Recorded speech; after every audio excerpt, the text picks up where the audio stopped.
And welcome aboard the Tabletop Express. My name is Chris Barrows, and this is a show on the Tabletop Express here, Creators Corner, where we have conversations with designers, artists, illustrators, and get to know them, learn a little bit about, how they work and their time in the industry, as well as some of their favorite games. I'm joined today by Matt Riddle. Mostly recently, I can say three sisters, one half of a fantastic duo. Matt, welcome to the Tabletop Express. Hey, Chris, thanks for having me. Super appreciate it. Well, I'm excited to have you. It's really interesting. We had a playthrough a few weeks back, as we were talking about before, of Three Sisters. Prior to that, Fleet the Dice game, a big game that I know I really enjoyed, and I find it really fascinating, kind of the plethora of games and the variety of the games that you've been involved with. But before we get into it, I have to ask you a very important question. Yeah. And as I've asked everyone on this show, when you go to your origin story or that thing that got you into board gaming in some way or form, what's the game or the experience that comes to mind? You know what's funny is it's two phases for me. I think I had the very standard Catan origin story as far as getting into hobby games, which happened, post college for me. Of course, I'm quite a bit post college now, but 10, 15, or probably 15 years ago now, Catan was introduced to me by a friend. I played it, thought it was cool, never thought of it again. A few years later, kind of reintroduced to me through my brother-in-law, who ironically doesn't actually enjoy games. But we played, Catan exclusively for almost 2 years. That was, me, my wife, my parents, my brother-in-law, my sister, Ben, and his wife. We've been, we're family friends. And then that's sort of what dragged us into hobby games, and that was when we began to found BGG and we found, Puerto Rico and eventually Dominion and Race for the Galaxy and all these awesome games. But for me, really, as a gamer, I'm a Midwestern kid. Grew up, born and raised in the Detroit area, and every family function my entire life was cards. We would play euchre and screw your neighbor and poker and some of those games are, kind of silly. Like, I remember playing euchre with my uncle, and he wouldn't look at his hand. He would call alone, or he would, call his partner up without never touching his cards. Finally, he'd pick them up and play out, and like all these, memories that you have of playing these, sometimes silly card games, even Triple E, Rummy. I mean, just both of my families, my wife, or excuse me, my mom's family, my dad's family, always playing cards. So that was probably what kind of got me in the sense of, how I always wanted to have that push to do that sort of strategic gameplay and do those kind of fun things. And then again, eventually, I like everybody else, I played Risk, Monopoly, those kind of things in video games, etc. But that, I think, primed me to eventually find, hobby board games. And you've you've been involved with designs now for a wide variety of styles, from Yeah.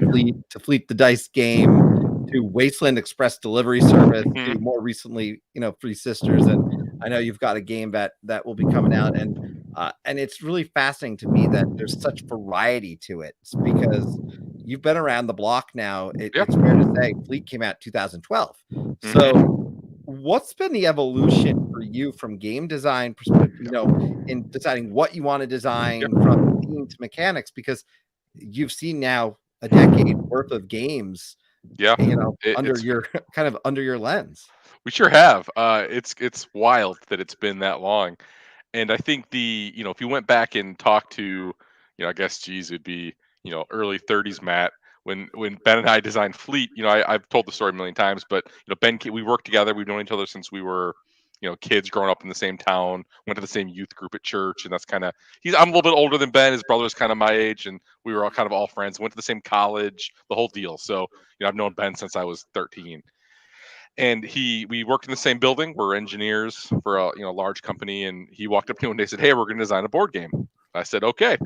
And that was Fleet. We'd never done it before. We didn't know what we were doing. He had this idea in his head, and it was partially inspired by Race for the Galaxy. We had begun to have a game night with some buddies at work, and we had played a lot of Race for the Galaxy, which is a fantastic game.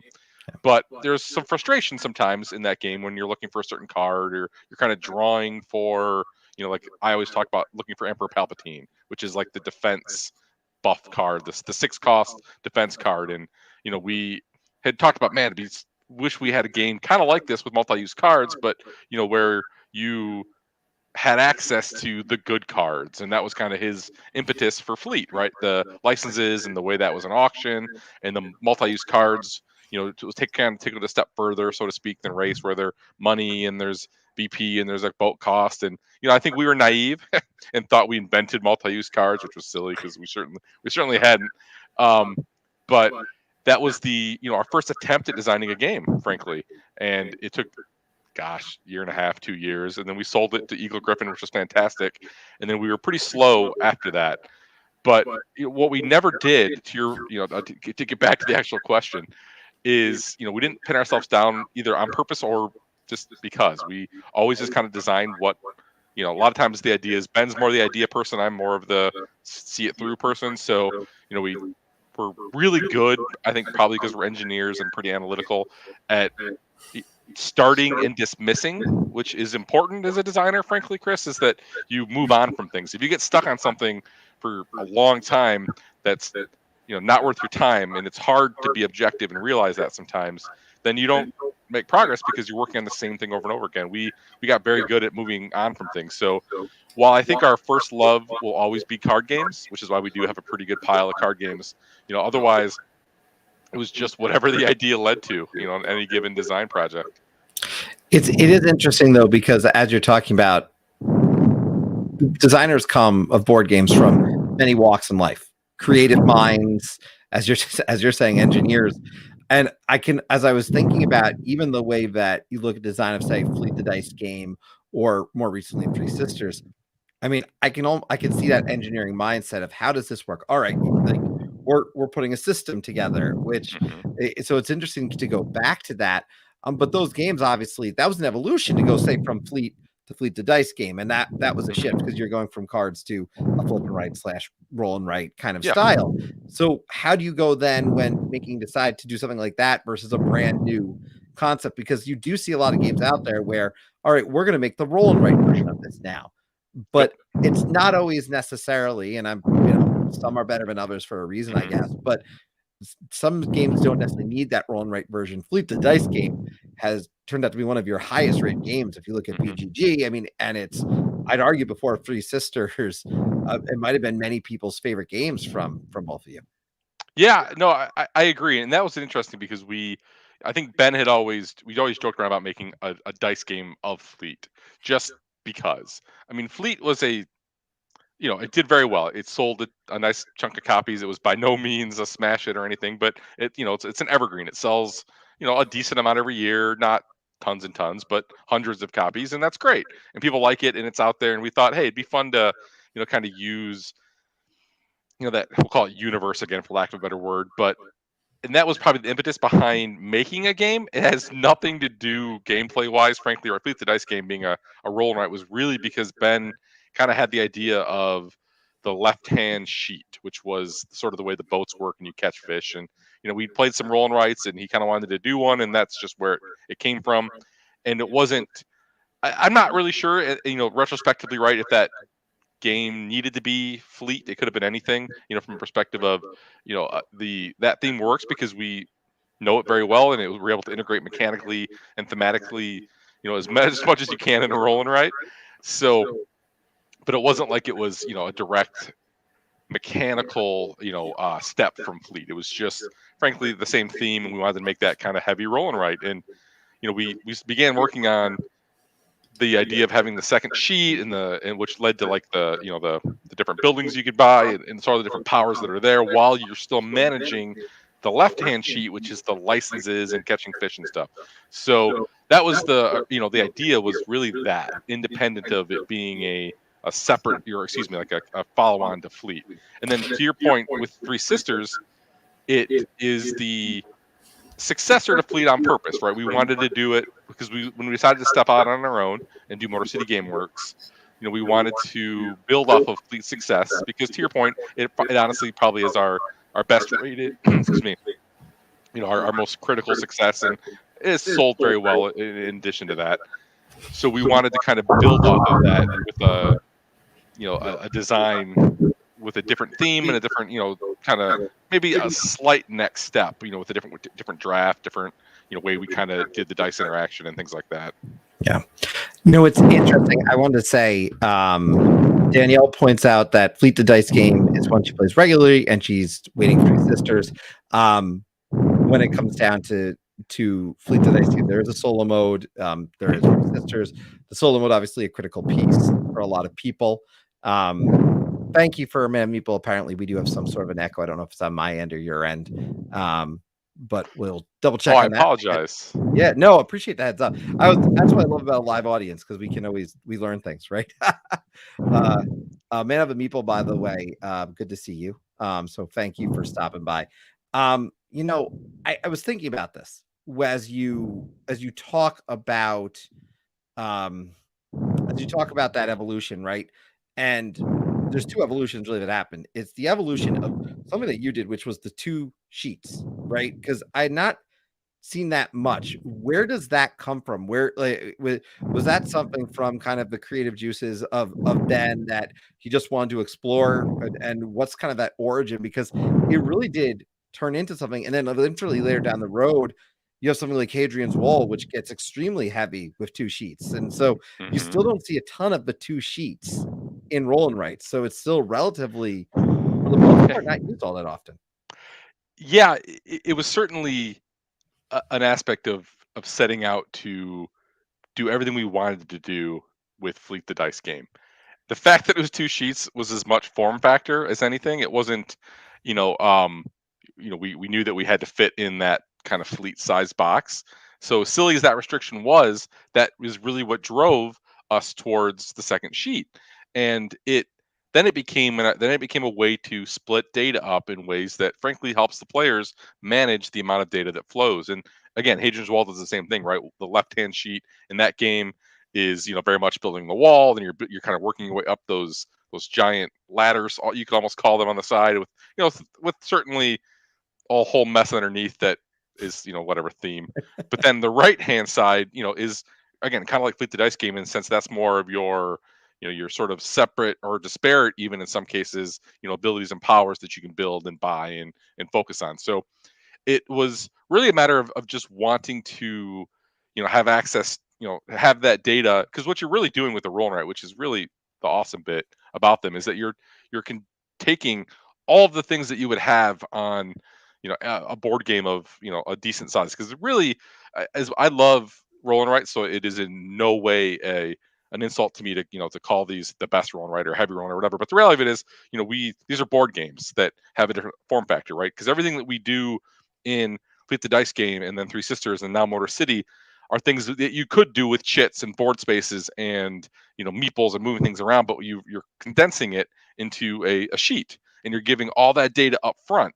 So the advantage and disadvantage of that, of course, is instant setup, which is great always, but you have to explain a whole bunch of stuff right off the bat. And excuse me, games like Hadrian's Wall and Fleet and Three Sisters. You've got to, because it's all right there. You have access to everything. So going to 2 sheets was a way to say, okay, this sheet we can, and same thing with Three Sisters, right? The garden's over here, and over here is the shed and perennials and apiary, or not perennials, excuse me, shed, fruit, and apiary. Those are all a little different, and we can split up the data into ways that kind of makes sense. That what you're doing here is kind of, and then for Fleet specifically, it's this phase is here and this phase is here. So it was as much, frankly, a restriction of intent from the box size that led to sort of some design constraints in a way that were positive in helping the game become what it was. You also, from Fleet the Dice game to Three Sisters, I feel like Mhm. the right sheet evolved a Mhm. little bit. Like, you Did learned some things. And that was just a sense I got from playing both. Is that true? Like, did 100%. that kind of help with that design? Absolutely.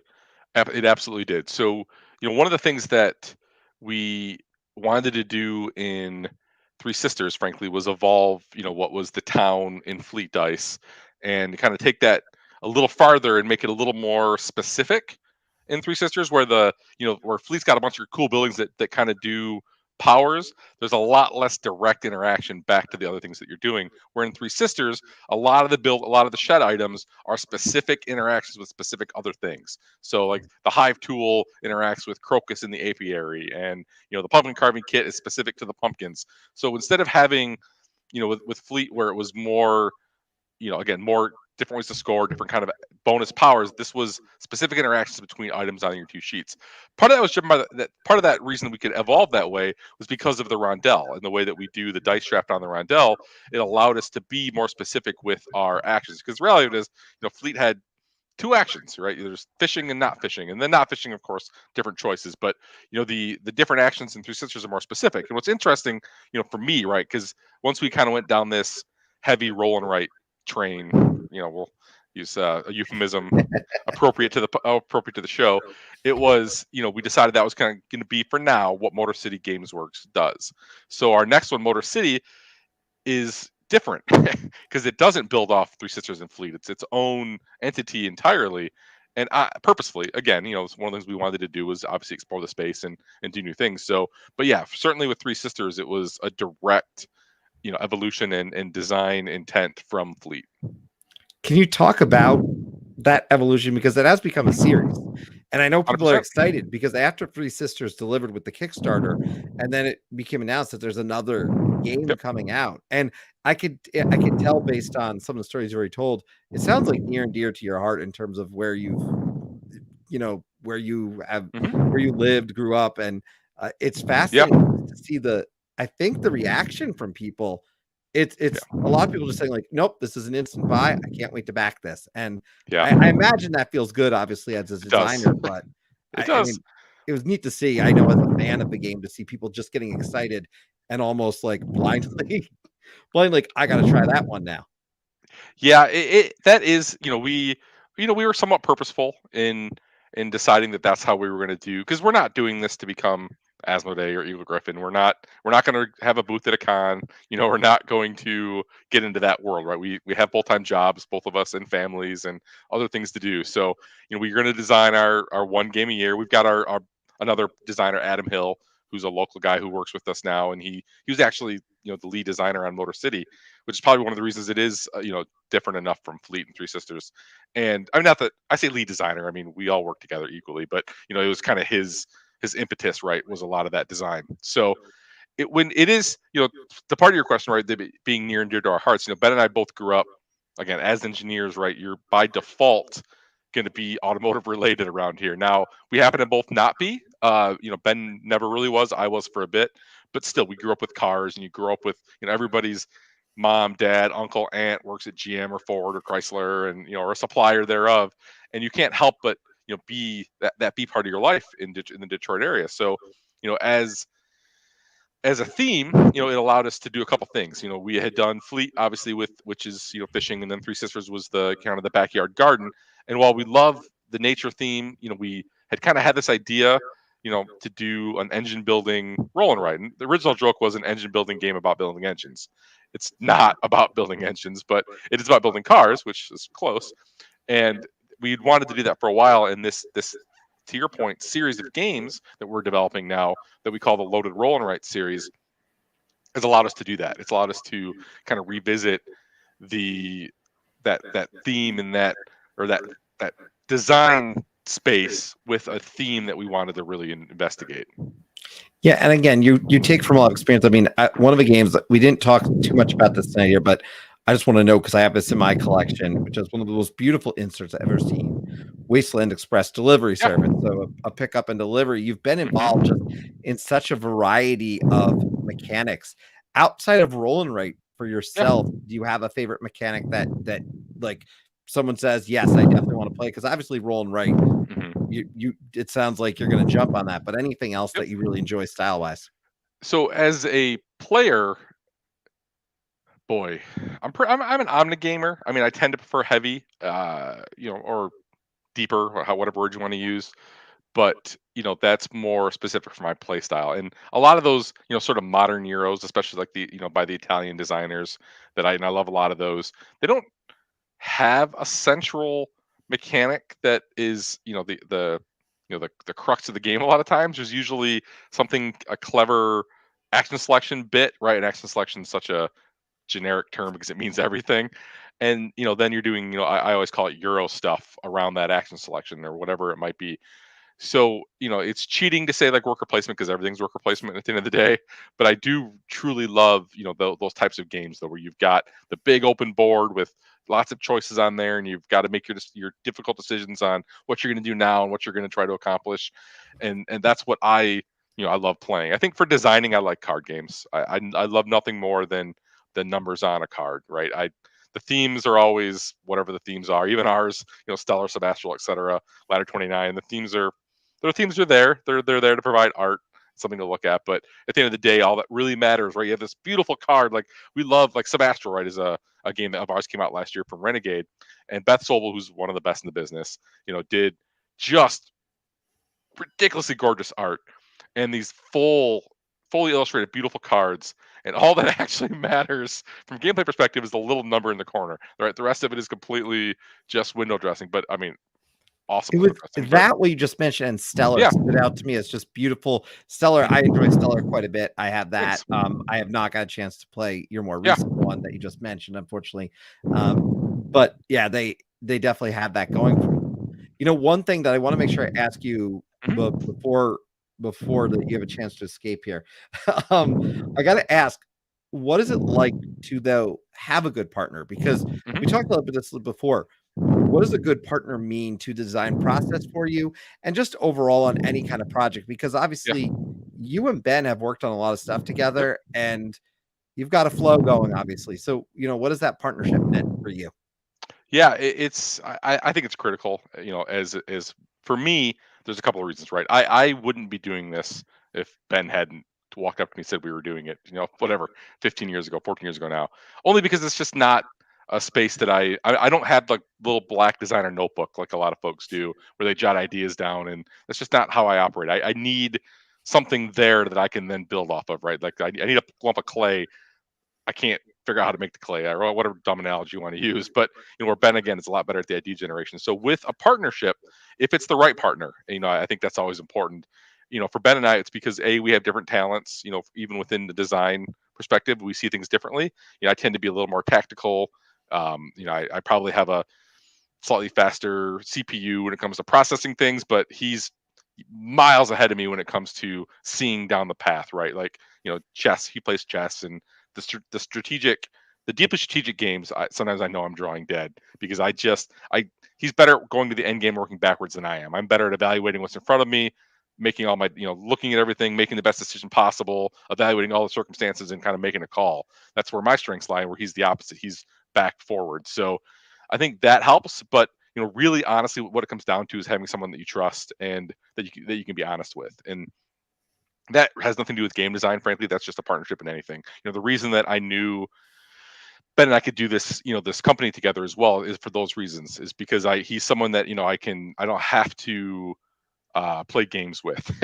Sometimes that might look like yelling at each other from the outside, but that's what it comes down to. It comes down to, I'm going to be honest and upfront with him and what I think should be happening or shouldn't be happening, and that's from whether it be from the company perspective, within a game as a game designer, whatever it might be, and he's going to give the same back to me, and it's not going to, I know where it's coming from, a place of love, and I know it's coming from a place of wanting to, build a better thing, whatever that thing is, company, game, whatever it might be. So it it's hard to build that trust. Again, Ben and I have known each other for 30 years almost, right? More than our lives than not. So it's easy for us. I can't pretend like that's something you can just get with a new partner. So it's certainly something that you have to earn and work towards. But if you can get there, it's awesome because you can pick each other up. It's accountability. That's critical, right? To have someone else that it's easy to think you want to do something, but it's harder to actually do it, right? Everybody, no matter how I love designing a game, but to actually sit down at a table by myself and pull the bits out and start going, I'd rather just go play a video game or hang out with my family or whatever. So the accountability of getting together on a every week basis, or of having a bit of a task list that you're trying to accomplish so that the other person isn't left hanging is critical. And then one last piece, I guess, is when we decided to bring Adam in. That was something that we did for a lot of reasons. He's become a great friend in a shorter period of time than Ben, but over the last 5 years or so, and it was because we needed, if I'm being honest, from a company perspective, right, we needed somebody else. Ben's in a place of life where he's got 5 kids. They're all between the ages of like 7 and 11, so there's a lot going on in his house. So I needed somebody with a little more, frankly, free time. And Adam's more like me. His son's a little bit older, so and he brings a new kind of design perspective, to our team that is really great. He's, again, Ben and I being very analytical, very mathy. Adam's not, right. He sees theme a little better than we do. He's still a very good technical designer, but he does things just differently than we do. So it's interesting to have another voice. And again, it's a voice that we trust, that we've grown, very close to over the last couple of years. So even though Ben and I still do design games, kind of separately on our own, particularly the card games, like for example, we're trying to figure out the third game in that Stellar Sebastopol series. It's been a bit of a bugaboo for us, but from a Motor City's perspective, it's going to be, Ben, Adam, and I, moving forward for now. So it's you definitely make less money, I guess, for those budding. Not that there's any money, you're not making any money anyway. But when you start dividing it by 3 instead of 2, or 2 instead of 1, well, luckily we're all in this for the fun, not the money. So I have 2 quick questions I do want to ask you that came in from a chat. Yeah. Someone asks, did the pandemic play any part in your design with Three Sisters? He notes that a lot of people were home during COVID, discovered gardening, including myself, and it made the theme more appealing. It 100% did. This Three Sisters is literally Ben's backyard. I mean, I joke a bunch of times with him that half of our games lately have been him looking out his back window, because Pete Moss was him looking at his bird feeder, and Stellar is because he got into the night. He lives in the absolute boonies. I mean, I'm pretty far out there too, but he's way out there. And so Stellar was him literally like talking with one of his sons, looking up at the sky, going, that stuff all means something. Don't know what it means. And he like downloaded an app that where you like hold it up to the sky and it finds constellations, and that was Stellar. And Three Sisters is, he literally has the fruit trees and I think he said corn was a waste of his time. He tried it, but he's got the pumpkins and he's got the berries and he's got the beans, and he's got trees and the farm and the grass and the tractors and the shed and all that stuff. I'm very much a little slice of suburbia, kind of the subdivision to live in. He's got the full, couple of acres, the whole deal. So it's been, that was 100% inspired by literally him looking outside and going, So I want to do imitated art, life imitated art, or art imitated life. Exactly. And we joke around all the time. Again, I've said it, 3 or 4 times tonight. As mechanical as we are, those were theme first games. In the sense that he's like, I want to do a game about my garden. Basically, I want to do a game about my bird feeder, and then we kind of developed up from there. I mean, a lot of like Wasteland Express delivery service was very much, we wanted to do pick up and deliver just to do a pick up and deliver.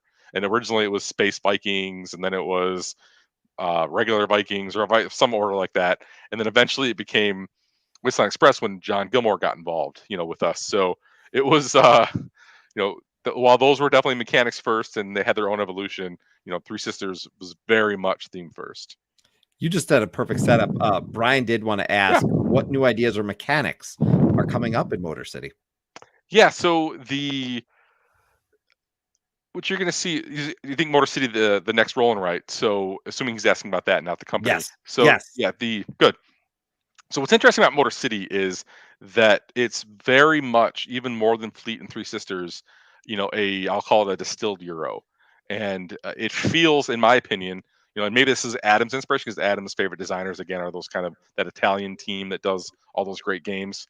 So, that was, it feels like one of their games in a roll and write package. And that was on purpose, right? We wanted to make a different game. We didn't want, it's still combo-y. It's still, this gets you this, gets you this, gets you this, and free actions. And I think, like one of our, friends of the industry, BJ Rojas, calls it bubble popping, right? Pop, pop, pop, pop, pop. It still has that feeling, like Three Sisters and Fleet Dice does, but in a much different way. So the biggest thing you're going to notice with Motor City is the impetus of the game is built around it's my favorite dice draft yet. Fleet Dice was very much a classic simple dice draft. Dice plus 1, everyone drafts 1, get the leftover. Dice plus 1, everyone drafts 1, get the leftover. That was simple, fun, totally worked for Fleet. It was perfect. Three Sisters has the Rondell, which was, personally inspired by the Grand Austria Hotel. The idea that you're going to roll a pile of dice and organize them, right? That's really what you're doing in Grand Austria. That's very much what Three Sisters is, right? Roll a pile of dice, or Ispahan for that matter, which is really Grand Austria Hotel just built off Ispahan. So you roll a pile of dice and you organize them. And the organization, all that's really doing is creating your action pool for the round. And it works perfectly for Three Sisters, but it's not, again, the Rondell is really just a way to order the dice. Motor City is that again, right? It's a blueprint is what the central board is. And again, you're rolling colored dice. But now there's 3 colors of dice, and you're organizing them on what's fundamentally a matrix. But the position of the dice to each other doesn't matter like it does in Three Sisters. What it is in Motor City is that every die that you draft has a bonus from the space that you're in. It has the primary action, which is based on the number that rolled, which there's 4 primary actions, a 5th secondary action, and then a kind of a wild action. And then so you're going to get the bonus plus the action, and then when you pull that dice, it goes onto your player sheet, and on your player sheet, you're selecting an action again. So what's evolved from Three Sisters is you always have access to the 4 main actions of the game.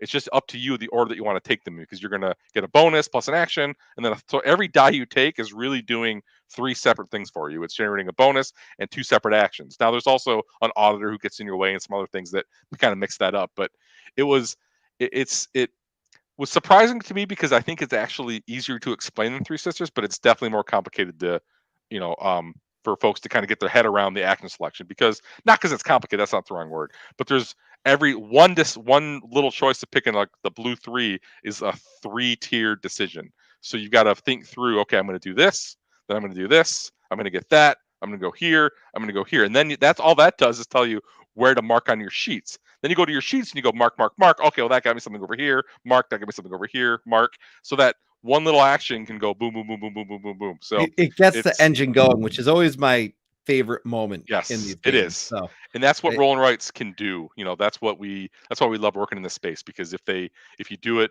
in a way that allows for that to happen, it can be so rewarding.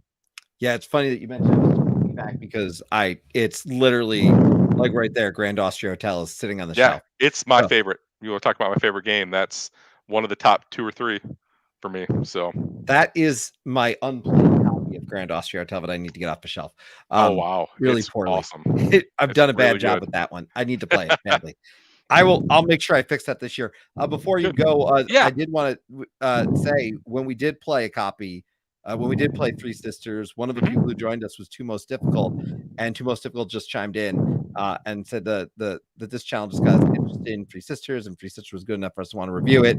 And now we want to pick up Fleet the Dice game and Motor City. So I do feel like it just brings me to the point that I think these games really do interconnect people, and it just starts a domino effect. And I think that's just extremely impressive from in terms of getting people into these games, especially because again, as you mentioned, these it's not like these are like a game right roll and write game. It's definitely a step up, and it's great to see people getting in and loving these games. Mhm. The thing I do want to ask you before you go, because you've worked with a partner, obviously you've designed games, you've gone through this process. What's the advice you give to someone who says right now, hey Matt, I want to do a game and I want to publish a game. What do I got to do? What advice do you give them? So I have 2 sets of advice as a designer. I wouldn't publish a game.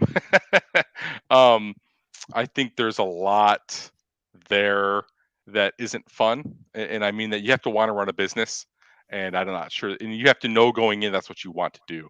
So if you want to run a business, then publish a game. But as a designer, just do it.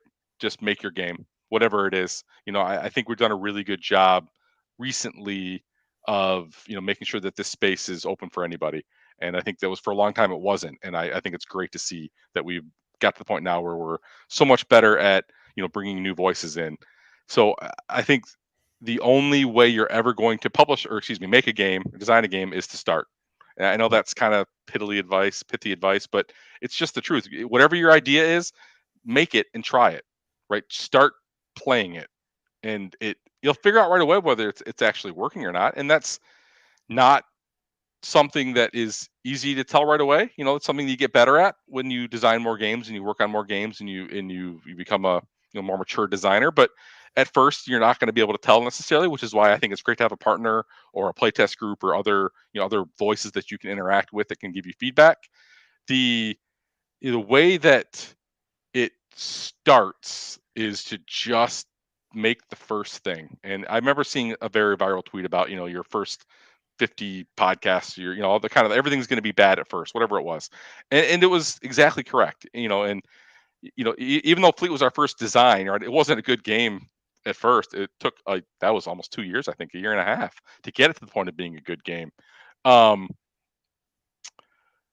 it just takes doing, and sometimes it's as simple as that, right? It's as simple as time and reps. So whatever you need to do to get it played, whether it be with your spouse, your friends, your partners, your parents, your aunts, uncles, neighbors, whoever you can play it with, play it as often as you can. That's why, again, a design partner makes it easy because you don't have to play two hands. You can sit across from someone and try it, and that's that's really all.